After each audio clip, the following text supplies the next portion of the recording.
नमस्कार, अपन झारखंड देख रहे हैं। आप में राकेश। बड़ी खबर है, आज लोकसभा में वक्फ संशोधन बिल पेश होगा। लोकसभा में दोपहर 12 बजे ये बिल पेश होने वाला है। चर्चा के लिए विपक्ष को 8 घंटे का समय भी मिला है। आरजेडी जेडीयू ने अपने सांसदों को व्हिप जारी कर दिया है। सभी पार्टियों ने अपने अपने सांसदों को व्हिप जारी किया है। बता दें कि बीजेपी के 7 सांसद लोकसभा में चर्चा में शामिल होंगे, जिनमें जगदम्बिका पाल, अनुराग ठाकुर, निशिकांत दुबे, अभिजीत गांगुली, रविशंकर प्रसाद, कमलजीत सरावत, तेजस्वी सूर्या इस चर्चा में शामिल होंगे। तो बता दें, आज की ये बड़ी खबर है। वहीं राज्यसभा में की अगर बात की जाए तो राज्यसभा में 4 सांसद बीजेपी की तरफ से बिल पर बोलेंगे, जिनमें सुधांशु त्रिवेदी, राधा मोहन दास अग्रवाल, ब्रिजलाल भागवत करत, मेधा कुलकर्णी इस चर्चा में बोलेंगे। तो ये बड़ी खबर है। लोकसभा में आज 12 बजे वक्फ संशोधन बिल पेश होने वाला है। चर्चा के लिए विपक्ष को 8 घंटे का वक्त भी दिया गया है। अधिक जानकारी के साथ दिल्ली से संवाददाता अंकित हमारे साथ जुड़ चुके हैं। अंकित, 12 बजे का वक्त निर्धारित है, कुछ ही घंटे शेष हैं। क्या अभी गतिविधियां, क्या हलचल तेज देखने को मिल रही है दिल्ली में? बिल्कुल, निश्चित तौर पर लोकसभा में आज वक्फ बोर्ड संशोधन विधेयक 2024 पेश होगा। बीजेपी ने कहीं ना कहीं जिस तरीके से कल शाम को अपने सभी पार्टी के सांसदों को और सहयोगी दलों को एक संकेत दिया था कि अपने सभी सांसद इस सदन की कार्रवाई के दौरान मौजूद रहे, तो ऐसे में भारतीय जनता पार्टी की तरफ से व्हिप जारी किया गया था। तो वहीं जो विपक्ष है, यानी कि कांग्रेस पार्टी की बात करें, आम आदमी पार्टी की बात करें, समाजवादी पार्टी की बात करें और भी जो विपक्ष की पार्टियां, उन सभी पार्टियों ने भी अपने सभी सांसदों को व्हिप जारी किया गया था कि कल पूरी सदन की कार्रवाई के दौरान सभी सांसद मौजूद रहे। अभी कांग्रेस पार्टी की एक बड़ी बैठक चल रही है। थोड़ी देर के बाद जब कार्रवाई शुरू होगी तो कहीं ना कहीं विपक्ष लगातार सरकार को घेरने का काम करेगा। तो निश्चित तौर पर जिस तरीके से भारतीय जनता पार्टी की तरफ से 4 सांसदों के नाम दिए गए हैं कि वो पूरी 8 घंटे की कार्रवाई के दौरान वो सभी सदन में मौजूद रहेंगे और 4 घंटे का जो उन्हें बोलने का समय दिया गया है वो अपना कहीं ना कहीं अपना पक्ष रखेंगे।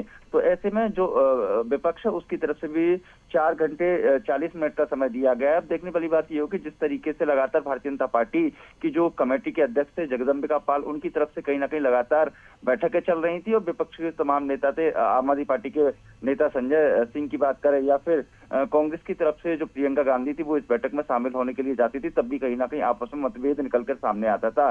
तो जो 3-4 पॉइंट है, कानून में परिवर्तन करने की मांग की जा रही है, विपक्ष लगातार सरकार को घेरने का काम कर रहा है।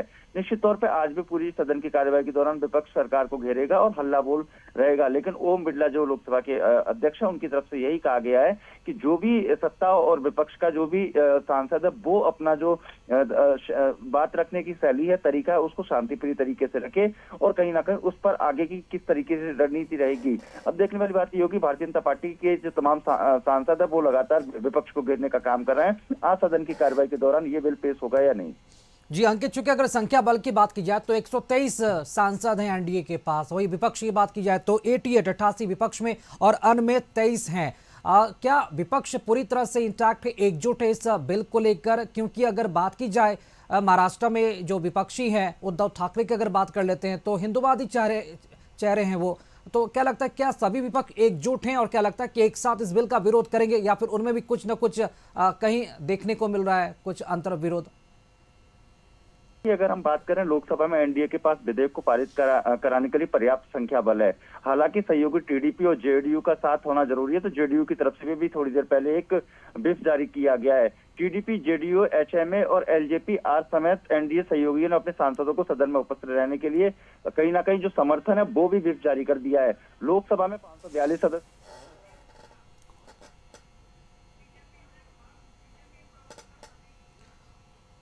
चलिए, बहुत शुक्रिया आपका अंकित खबर पर जानकारी देने के लिए। और इस वक्त हमारे साथ बीजेपी प्रवक्ता प्रदीप सिन्हा जी इस वक्त हमारे साथ जुड़ चुके हैं। प्रदीप सिन्हा जी, 12 बजे लोकसभा में वक्फ संशोधन बिल पेश होगा। क्या माना जाए ये जो बिल है इसे पास करा लेंगे? क्या कोई दिक्कत नहीं होगी? लेकिन निश्चित रूप से भारतीय जनता पार्टी ने सभी जो सहयोगी दल हैं उनके मन में जो बातें थी उनको सुनी। उसके अलावा जो आयोग बना था जगदम्बिका पाल जी के नेतृत्व में, उसमें सारी बातें रखी गई, सबों को मौका दिया गया, सभी की जो आपत्ति अनापत्ति थी सुनी गई।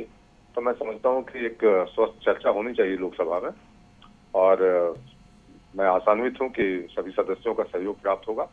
हालांकि कुछ लोगों ने ये कहा है कि नहीं, हम इस बिल के विरोध में हैं, उनको जेन्युइन कारण बताना चाहिए कि आखिर बिल का विरोध लोग क्यों कर रहे हैं, और पूरे देश को भी जानने का अधिकार है कि जी आखिर विरोध किस बात को लेकर है। जी प्रदीप जी, विरोध की बात आप करें, विरोध इसलिए भी किया जा रहा है।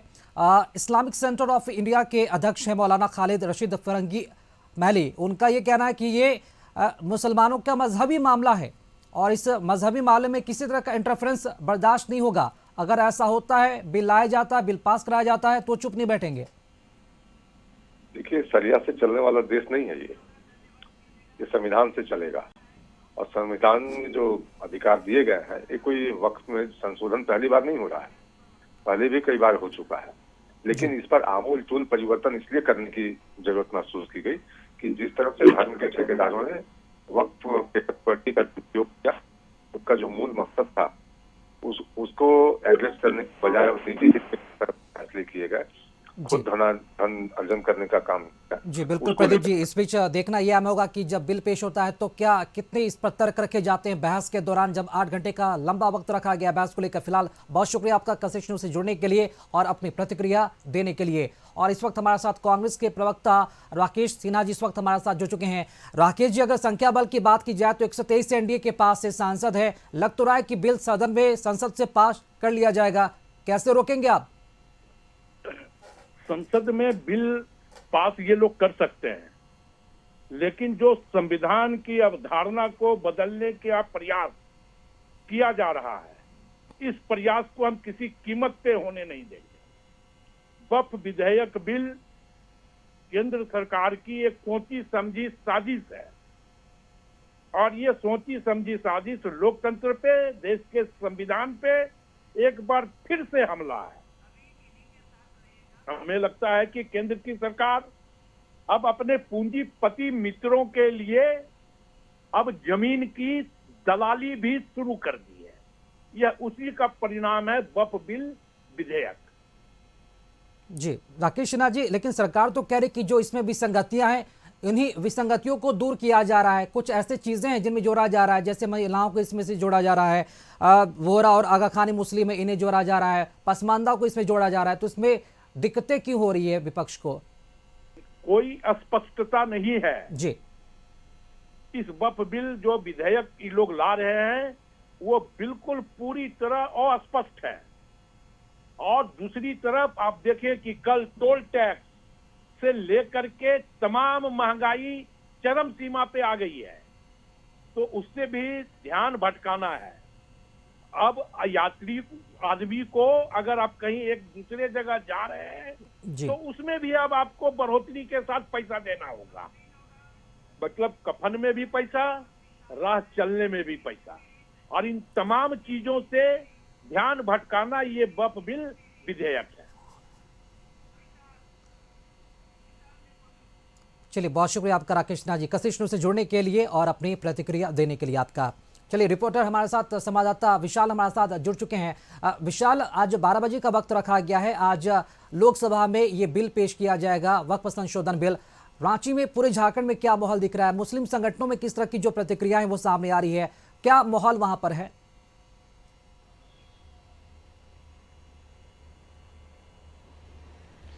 बिल्कुल, देखिए आज का जो दिन है बेहद खास माना जा रहा है भारत की राजनीति के लिए, क्योंकि वक्फ संशोधन बिल पेश किया जाना है। कुल 8 घंटे इस पर डिस्कशन होंगे। देखिए, वक्फ संशोधन बिल को लेकर कई विवाद भी चल रहा था, कई सारे जो मुस्लिम संगठन हैं इसका विरोध कर रहे थे। लेकिन अगर हम झारखंड वक्फ बोर्ड की बात करें या झारखंड में जो मुस्लिम समाज के लोग हैं और खास कर जो सत्ता में इस वक्त झारखंड मुक्ति मोर्चा है, उनका क्या विचार है, वह उनका क्या धारणा है इस संशोधन बिल को लेकर, हम ये भी आपको बताएंगे। लेकिन देखिए, इस वक्त आप तस्वीरों के माध्यम से देख सकते हैं राकेश कि हम हिंद पीढ़ी में मौजूद है, रांची का पोस इलाका है, और इस वक्त हमारे साथ झारखंड मुक्ति मोर्चा के जो वरिष्ठ नेता है फरीद खान भी इस वक्त हमारे साथ मौजूद है। आज भारत की राजनीति के लिए बेहद अहम दिन माना जा रहा है, क्योंकि संसद में वक्फ संशोधन बिल आने वाला है, और जो सूत्र बता रहे हैं यही बता रहे हैं कि जो सत्ता पक्ष में जो पार्टी है या हम कह ले एनडीए की सरकार है, वो बहुमत में है। लग रहा है कि बिल पास हो जाएगा। आप लोग क्या सोचेंगे? जी, आज हम लोग मुसलमानों के लिए काला दिन, इस काला दिन को ही मानेंगे हम लोग कि जिस तरह केंद्र की सरकार और बीजेपी की सरकार अब अपनी सत्ता का मतलब गलत इस्तेमाल जो कर रही है, खासकर मुसलमानों के लिए ये बहुत अफसोस की बात है। वक्त प्रॉपर्टी मुसलमानों का है, इसमें उनका हस्ताक्षर करने का कोई मतलब नहीं बनता है। जिस तरह से केंद्र की सरकार और बीजेपी की सरकार, नरेंद्र मोदी की सरकार मुसलमानों को एक तरफ ढकेलने का काम कर रही है और एक तरफ मैंने उनको खाई में ढकेलने का काम कर रही है, ये बहुत गलत तरीके से उन्होंने अपने पावर का इस्तेमाल किया जा रहा है। ये बहुत गलत तरीका है, इस पर विचार करना था नरेंद्र मोदी जी को, क्योंकि वक्त प्रॉपर्टी ये मुसलमानों की प्रॉपर्टी है, ना कि और किसी की है। अगर हमारा जो प्रॉपर्टी है ये हमारे पूर्वज जो है जो भी इसमें दान किए वो हमारा हक होता है, हर चीज में हम लोग का राइट बनता है। और इसमें आप अपने मर्जी से किसी कलेक्टर को घुसा दीजिएगा, किसी अन्य समुदाय धर्म के लोगों को डाल दीजिएगा, ये कोई बात नहीं हुई ना। हम किसी में ना घुसते हैं ना बोलते हैं, तो फिर आप क्यों हमारे प्रॉपर्टी में क्यों ये क्वेश्चन हम लोग का है नरेंद्र मोदी से, क्यों हमारे चीज में आप हस्तक्षेप कर रहे हैं और क्यों दखलंदाजी कर रहे हैं। और ये तरीका बहुत ही गलत है, इसको आज का दिन हम लोग काला दिन के रूप में मानेंगे। राकेश, देखिए जो वक्फ का अर्थ होता है वह होता है धार्मिक या सामाजिक कार्य के लिए किसी संपत्ति का अस्थायी दान देना। और देखिए चाहे मुस्लिम संगठन के लोग हों या झारखंड मुक्ति मोर्चा हो या कांग्रेस हो, यह जो बिल है इसे काला बिल बता रही है। और जैसे आप झारखंड मुक्ति मोर्चा के जो नेता हैं फरीद खान, उन्होंने भी कहा कि आज का जो दिन है वह हमारे लिए काला दिन होने वाला है। विशाल, फरीद खान कह रहे हैं कि मुसलमानों की प्रॉपर्टी पर ही क्यों, मुसलमानों को ही बार बार टारगेट क्यों किया जा रहा है? क्या मुसलमान इस देश के नागरिक नहीं है? मुसलमान भी तो भारत में ही रहते हैं। अगर वहां पर किसी तरह की कोई विसंगतियां हैं, अगर कोई अनियमितताएं हैं, अगर उसे दूर करना चाहती है सरकार, तो सरकार को तो हक है।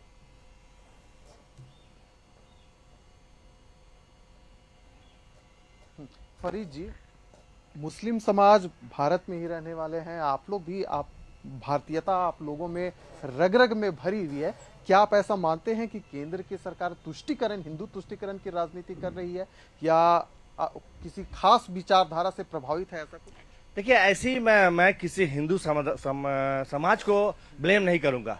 इस सरासर केंद्र की साजिश है। आज उनके पास पावर है, जिस पावर को वो गलत इस्तेमाल कर रहे हैं। और सबसे बड़ी बात है, मुसलमान भारत का है और इसमें वाकई में आपने जिसे आपने कहा कि रग रग में हम लोग के भारत में जो एक एक चीज कन कन बसा हुआ है। हम लोग जो पहले जो हुआ था जंग, जो पाकिस्तान अलग हुआ था, बांग्लादेश हुआ था, हम लोग क्यों भारत में रुके? हमारे पूर्वज क्यों भारत रुके? कि हम लोग खुद अपने को भारतीय मानते हैं और हम लोग का जितना हक है, जितना हिंदू धर्म का है, जितना दूसरे जाति धर्म का, उतना मुसलमान का भी आपके साथ और भी कई सारे लोग हैं, उनसे जाने की कोशिश कीजिए वो किस तरह समझते हैं इस वक्फ संशोधन बिल को, उन्हें कितना पता है को अपना छीना जाए और ना हमारे चीज में किसी को भी दखलंदाजी नहीं करना चाहिए। आप लोग कैसे देख रहे हैं इस वक्त संशोधन बिल? है तो काला हमारे लिए, ये काला कानून है और एक हस्तक्षेप है जो कॉमनल हम लोगों का ये है। वक्त बिल का जो ये है, वक्त का जो ये है हमारा, वो एक हमारे धार्मिक से भी जुड़ा हुआ है, उसमें इंटरफेयर किया जा रहा है। ये मस्जिदें भी, मदरसा भी और कब्रस्तान भी कहीं ना कहीं वक्फ से जुड़ा हुआ है। तो इसमें जो है इंटरफेयर हम लोग चाहते हैं कि ना हो। देखिए क्या है ना कि अब हिंदू समाज या सिख समाज ये अपने मंदिर में की सोसाइटी में तो हम लोगों को इन्वॉल्व नहीं रखता है। तो फिर आप क्यों इन्वॉल्व होना चाह रहे हैं हमारी कमेटी में? चलिए एक सवाल करते हैं। बिल्कुल, तो देखिए जो विरोध की जो स्वर है अभी झारखंड की राजधानी चुकी है, कैसे देख रहे हैं वक्फ संशोधन बिल को और इसे लेकर आपकी धारणा क्या है? बिल्कुल दखल अंदाजी है में दूसरे का थाली लेकर के खूब चाट जाना तो गलत बात है ना। ऐसा क्यों कर, कहाँ ले जाना चाहते हैं, कहाँ ढकेलना चाहते हैं हम लोग को, क्या साबित करना चाहते हैं? कभी यहाँ दखल, कभी वहाँ दखल, कभी अजान नहीं होगी तो कभी रोड में नमाज नहीं पढ़ेगा, कभी कुछ कभी कुछ। क्यों ऐसा कर रहे हैं? किसको? पूरे समाज को, नौजवान को तो भटका के रख दिए हैं। अच्छा, लेकिन पीएम मोदी कहते हैं सबका साथ सबका विश्वास। बोल करनी कुछ है, कथनी कुछ है। घूमिए पूरा इंडिया, सर्वे कीजिए, सब सामने आ रहा है। ये मुस्लिम समाज नहीं बोल रहा है, सब बोलेगा, पूरा नौजवान बोलेगा। घूम करके देखिए। क्या चाहते हैं आप? क्यों मिसगाइड कर रहे हैं सबको?